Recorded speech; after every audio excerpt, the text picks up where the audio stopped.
And I've also attended the Writers Police Academy a couple of years, which is really interesting. That's cool. That's put on by a former sheriff, and he got really tired of seeing people of reading books where authors had messed up a lot of the stuff that cops do, and so he got a bunch of his friends who from different agencies and stuff who were usually like a retired ATF or someone who used to be an undercover cop or a criminal psychologist, like different things.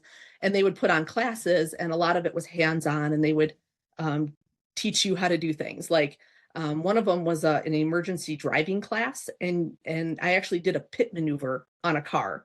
Like I ran another Cool. car off the road, spinning them around, Oh, which that's was awesome. very fun. And I worked that into. I changed it to hover bikes and having to Cool. um, run another hover bike off of like out of the sky.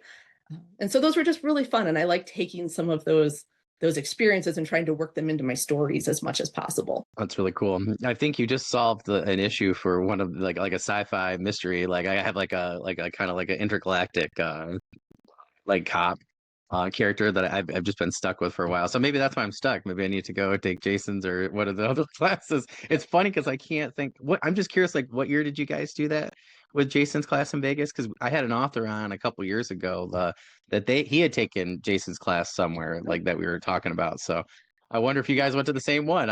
He never told me where he went to it at. He just said that he went to it. So I wonder if you guys were in the same class or not. Like that's really interesting.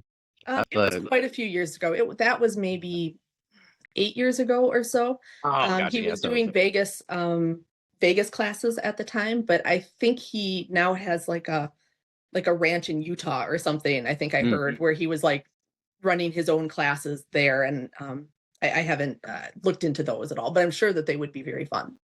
yeah. Oh, it's super cool. I have to go tell my best friend about that now. He's always looking for something fun to do, and I always like doing something fun as well. But yeah, being able to apply it to writing is like, why not do a two for one special, right? So Oh yeah. that's awesome. Now all of a sudden we're gonna have a bunch of people sign up for Jason's class, which is awesome. But that's super cool though. I like how, like you said, right, like you took those things and then the hover bike example is really cool. And I think a lot of people they like things like that, right? Like whether and, I talk to a lot of people about that when it comes to fantasy oh like the Italian Job, right, whether it's the original or the remake with Mark Wahlberg and those guys. But I like Charlize Theron, but like I think it's interesting, right, where like I have people that love stuff like that. They're like, well, how do I apply these kind of things, or maybe something I know from our world, and then apply it to science fiction, or fantasy. So I just think that's a really great one, right? Because everybody loves a good chase. So I think that that's really, really cool. Well, that's awesome.